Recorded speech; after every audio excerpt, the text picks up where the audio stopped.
Just when Queen Camilla thought her status was secure, a thunderclap from Parliament shook Buckingham Palace to its core.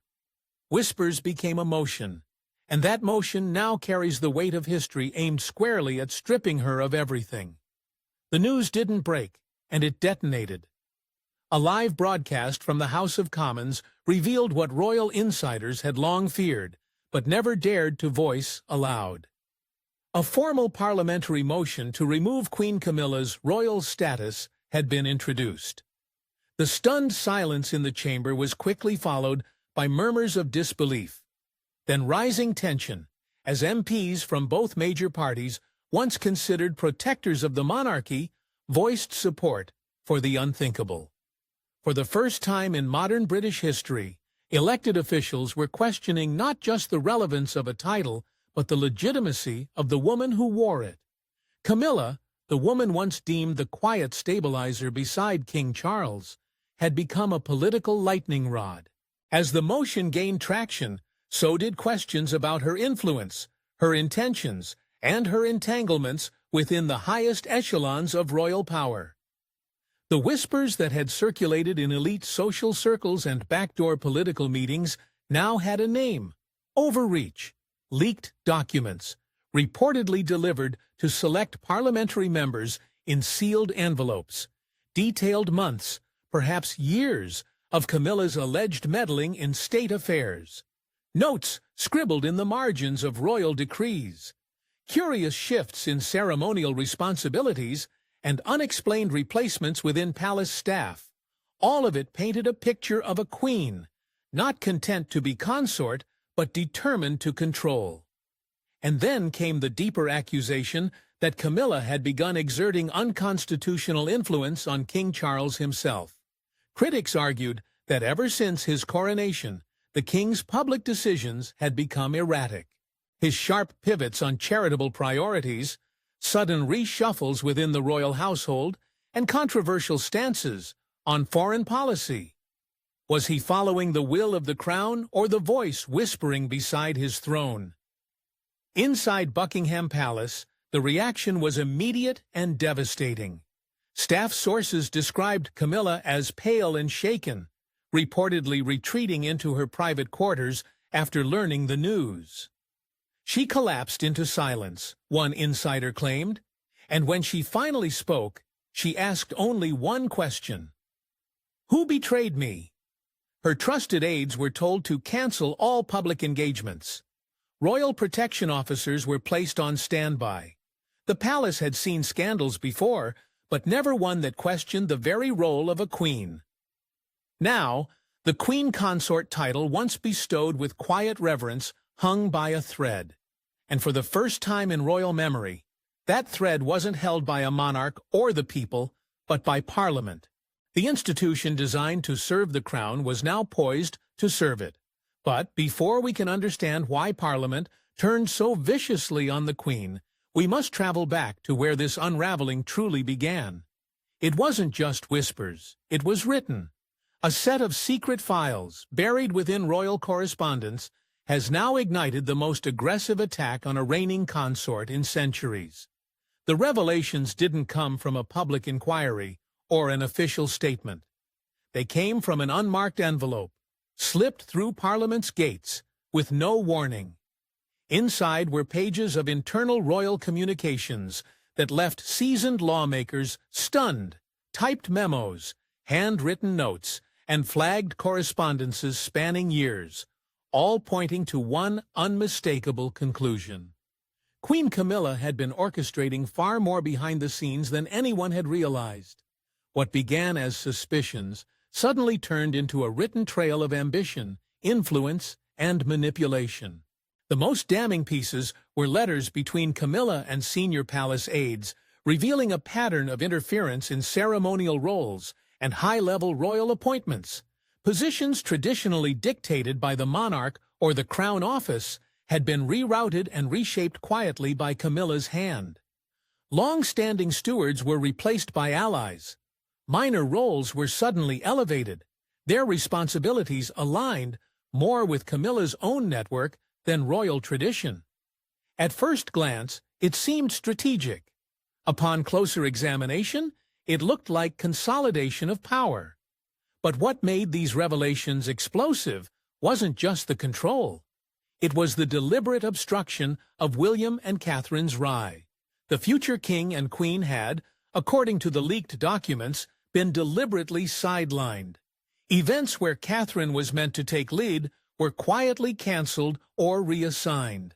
William's initiatives received internal pushback from unexpected sources, later traced back to Camilla's circle. The fracture between the generations wasn't accidental. It had been engineered, and now the proof was laid bare for Parliament to digest. Then came the documents related to Meghan Markle. Among the cache were accounts of private lobbying sessions Camilla allegedly held with advisers and royal trustees, pushing back against Meghan's return to any public-facing role. Notes implied she viewed Meghan as a threat not to the monarchy, but to her own image. The pages told of whispered conversations, subtle manipulations, and one note that read, "We must protect what we've built, no room for disruption now." It was more than rivalry, it was strategy. The leak quickly earned its nickname, the Camilla dossier. Compiled, it seemed, by frustrated staffers who had grown weary of the Queen's quiet dominance, it painted her not as a figurehead, but as a silent tactician, and the media devoured it. It exploded overnight, Shadow Queen. Windsor puppeteer, the Crown's quiet coup. Tabloid columnists didn't just question her loyalty, they accused her of engineering a monarchy that served herself first and the nation second. Parliamentary members who once called her stabilizing now called her dangerous. The dossier didn't just fuel the fire, it gave it a name, a face, and a motive. But what really caused the nation to turn was not the secrets, it was the betrayal behind William. Buried deep within family bonds, shattered long ago. Prince William had warned her. He had once promised loyalty, but only under one condition. And when that promise was broken, the heir made a move that changed everything. Their relationship had always been a house of cards. Since the death of Princess Diana, a subtle unease had existed between William and Camilla, an unspoken coldness that, despite royal duties and public smiles, never truly thawed. In private, William had long accepted her presence, but acceptance was never the same as trust.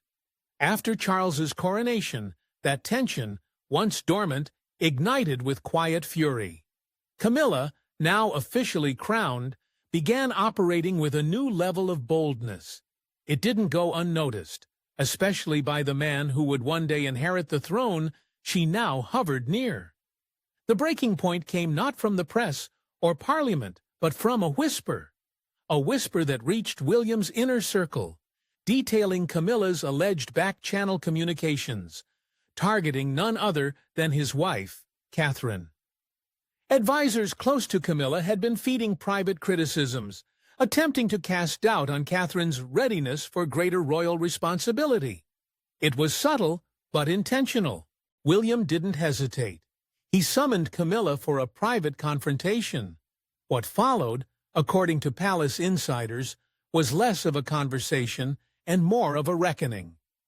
Camilla would firm and said words that would echo through the royal halls. "Don't test my bloodline. You might wear a crown now, but you'll never decide who sits next." It was supposed to end there, but it didn't. Days later, Camilla made what many now call her fatal misstep. She allegedly attempted to influence decisions regarding Princess Charlotte's future role in the monarchy, seeking to reroute certain ceremonial inheritances that had been unofficially promised to Diana's granddaughter.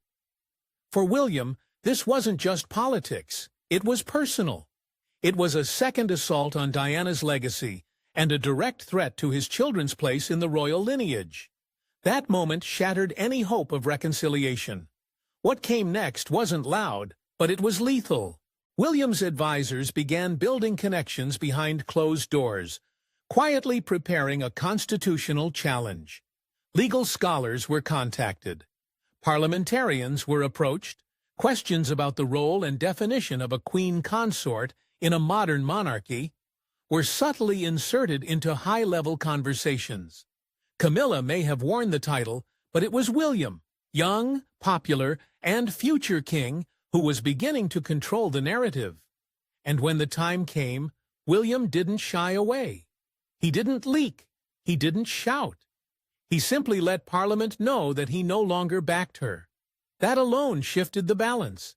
It was no longer a tabloid scandal, it was a crisis of succession. Because when the heir to the throne signals doubt in the Queen, the nation listens, and so does Parliament. But as power shifted, another force rose from the shadows, one Camilla never expected to cross her.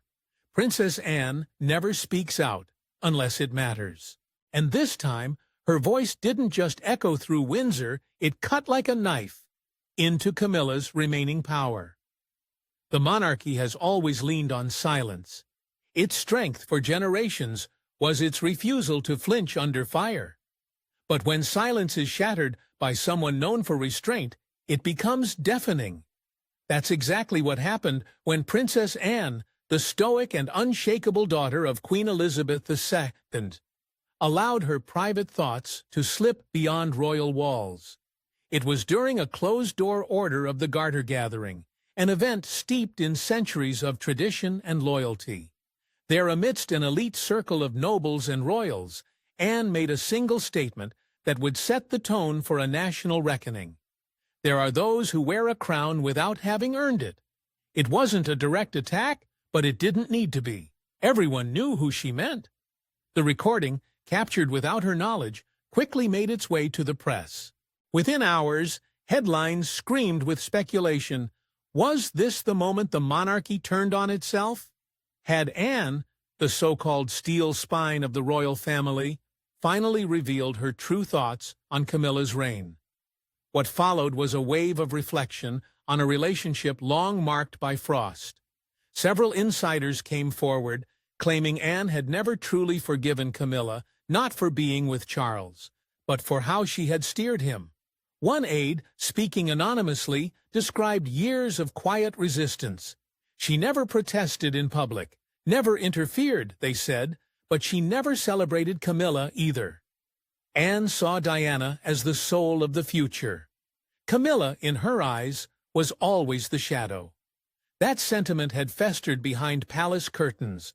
Now it was out in the open. And the public responded. Thousands took to social media, calling Anne the true compass of the monarchy. A woman unafraid to stand against erosion from within, polls showed a dramatic shift. Trust in Camilla dipped, while admiration for Anne soared. The image of the hard-working princess, who had served the crown relentlessly without fanfare, became a symbol of purity in a time of palace, games, and media manipulation. But it wasn't just the people who listened. Parliament did too. In heated sessions debating Camilla's future, Anne's words were quoted again and again. MPs who once hesitated now stood boldly, citing her quiet bravery as justification to proceed. The woman who rarely raised her voice had, in one moment, shifted the very tone of the national conversation. Her words didn't just land, they exploded. Camilla, already reeling from William's defection and the public unearthing of hidden documents, now found herself isolated from within. This wasn't a tabloid hit or a public opinion poll. This was family, this was blood, and when your own blood draws the line, there's little left to defend. And yet, just as the Queen faced emotional collapse, another voice, this time from outside the monarchy, lit the final match. When the Prime Minister stepped up to the podium, few expected the next sentence, but what followed sent shockwaves through both Parliament and the palace. The monarchy must not be held hostage by unelected influence. The room went silent. The statement was not veiled, not diluted, not measured in royal deference. It was a direct challenge to the heart of Buckingham Palace, and more specifically, to the woman many believed had operated too long in the shadows of power. In a speech that will be remembered as one of the most politically daring moments in modern British history, the Prime Minister did what none before had dared: publicly question the relevance and legitimacy of a sitting queen consort. It was, in every sense, an earthquake aimed squarely at the institution's most fragile foundation. Calling for a re-evaluation of ceremonial titles in a modern democracy, the Prime Minister urged Parliament to consider whether symbolic roles had become tools of unchecked influence.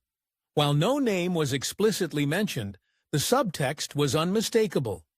Camilla's role had evolved from quiet support to quiet control, and now it was being dissected in public view. The speech, prepared with precision and delivered with calm force, was not spontaneous. Behind it was strategy, behind it was pressure, and, as later confirmed, behind it stood Prince William himself. Private sources close to the matter revealed that the Prime Minister had met secretly with William and his most senior advisers days before the statement. What was discussed in that room remains a matter of intense speculation, but its aftermath was clear. With William's silent backing, the government was now willing to break tradition in favor of transparency, and in doing so, they cracked open centuries of untouchable hierarchy. The fallout was immediate. Members of Parliament, previously hesitant to challenge the monarchy on constitutional grounds, now found courage. Debates erupted not just over Camilla, but over the monarchy itself. Should the line of succession be modernized? Should the powers of unelected individuals be reviewed, restricted, or revoked entirely? Camilla's name, once associated with quiet dignity, was now a lightning rod for outrage. Protests outside Westminster held signs that read, "Down with privilege, royalty must earn respect, and one crown, one truth." To many, she had come to represent the very rot of outdated power structures, and behind those ornate palace gates, the monarchy braced itself. This wasn't a scandal. This wasn't gossip. This was a constitutional confrontation. The last time such a wave hit the palace, it ended in abdication. Now, the monarchy was again being asked to justify its survival not to the people, but to the lawmakers' task with protecting the realm's future. But while politics raged inside the palace walls, Queen Camilla faced a storm of her own emotional, personal, and utterly devastating. Locked in her private quarters, Queen Camilla faced what may have been the end of her reign, not at the hands of war, scandal, or exile, but from heartbreak, isolation, and the weight of her own decisions. The palace had gone quiet, not the ceremonial kind of silence, but something far more unsettling, a stillness heavy with consequence. Staff moved in hushed tones. Doors that were once open for advisers now remained firmly shut. Behind them, Camilla sat visibly shaken, reportedly sobbing, and as one aide described, unresponsive for hours.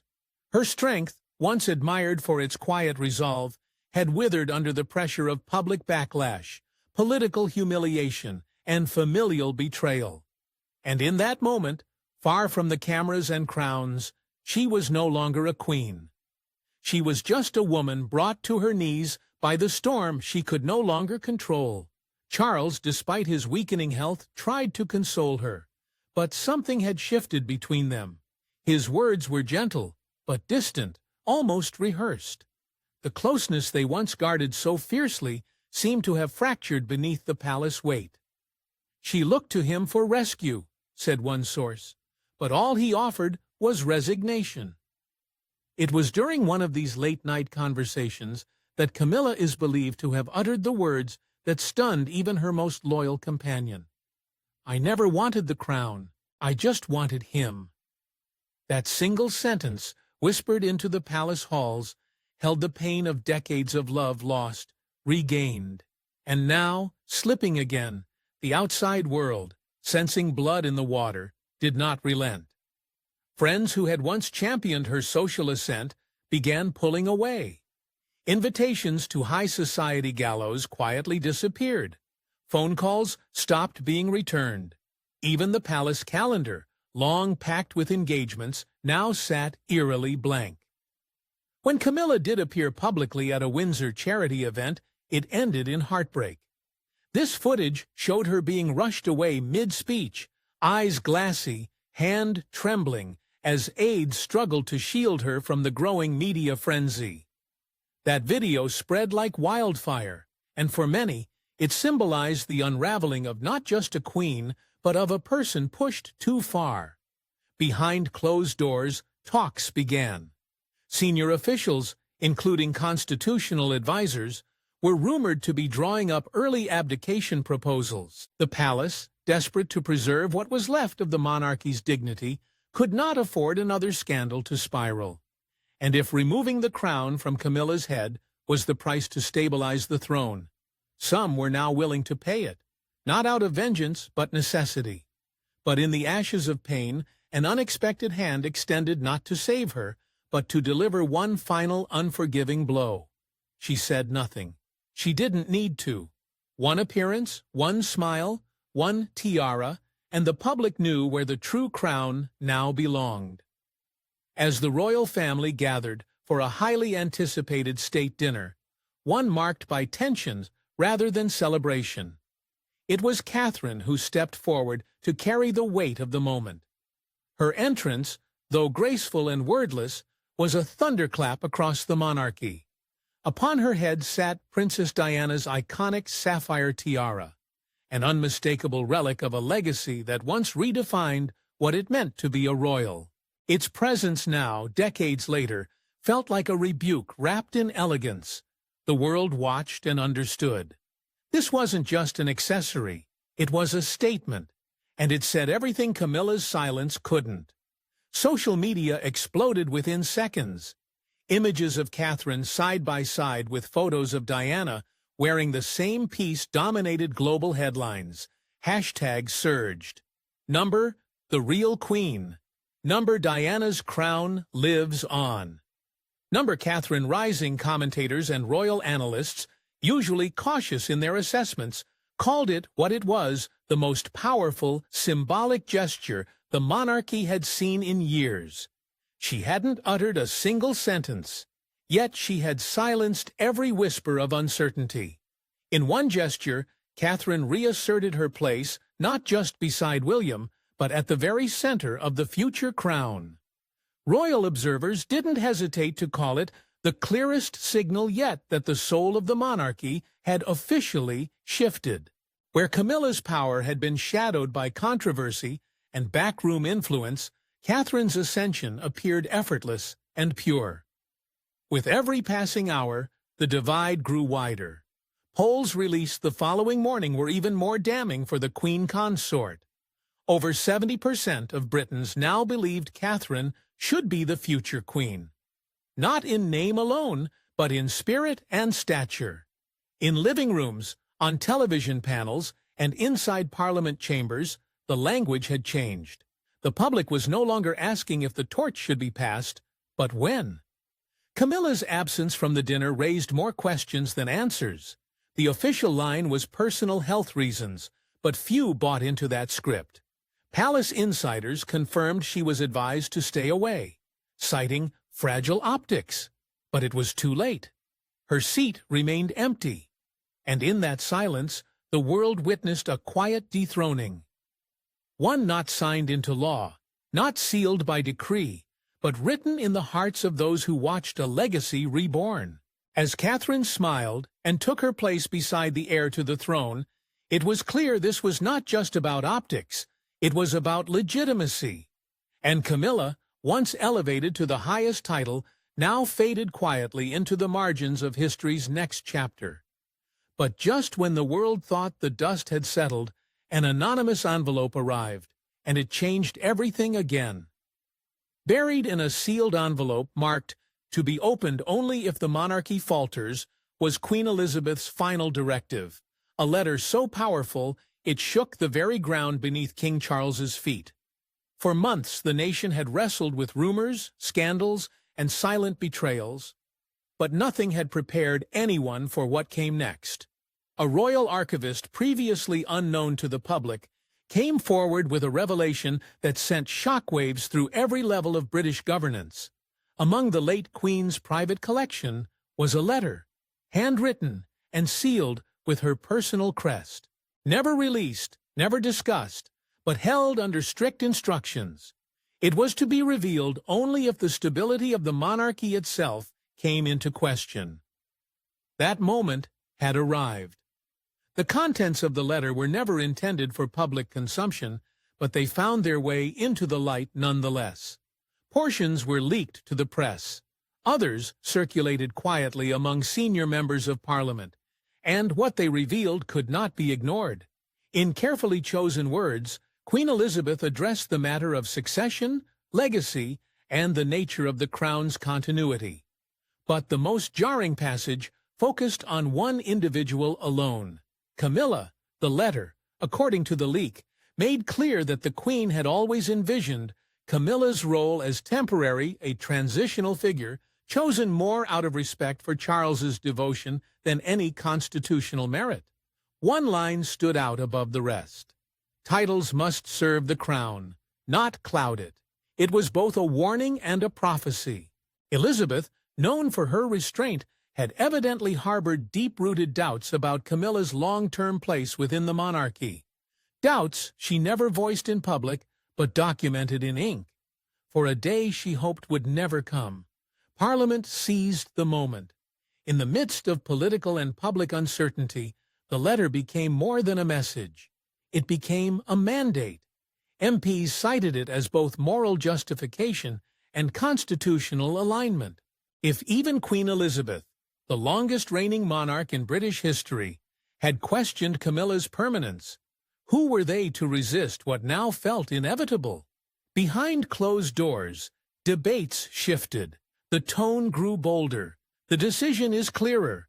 The British public, already swaying under the emotional weight of Catherine's rise and Camilla's visible collapse, responded with overwhelming intensity. Respect the Queen began trending worldwide. Newspapers printed the quote in gold font. Television panels called it the monarch's last act of protection, and royal supporters viewed it as divine intervention from beyond the grave. It wasn't just politics anymore, it was legacy. What had begun as political unrest had now become a spiritual reckoning. Elizabeth's words didn't merely influence minds, they altered the course of the crown. And with one final act, Parliament made their move swift, historic, and irreversible. In a matter of minutes, centuries of tradition clashed with modern accountability, and when the votes were tallied, the message was undeniable. Queen Camilla's royal status was no more. The chamber was tense, silent, but charged with history.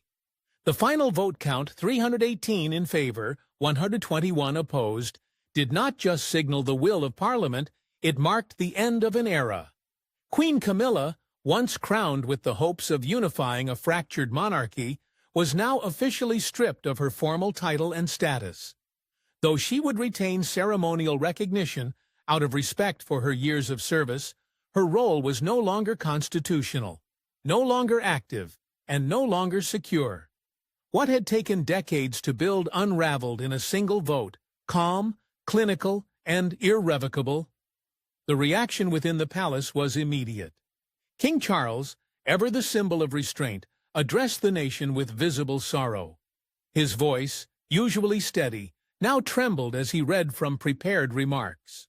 "Let love remain," he said, pausing as though bracing himself, "even where duty must part us." It was a line drenched in finality, a farewell wrapped in diplomacy, and for those who knew their story, it was heartbreak delivered behind royal stoicism.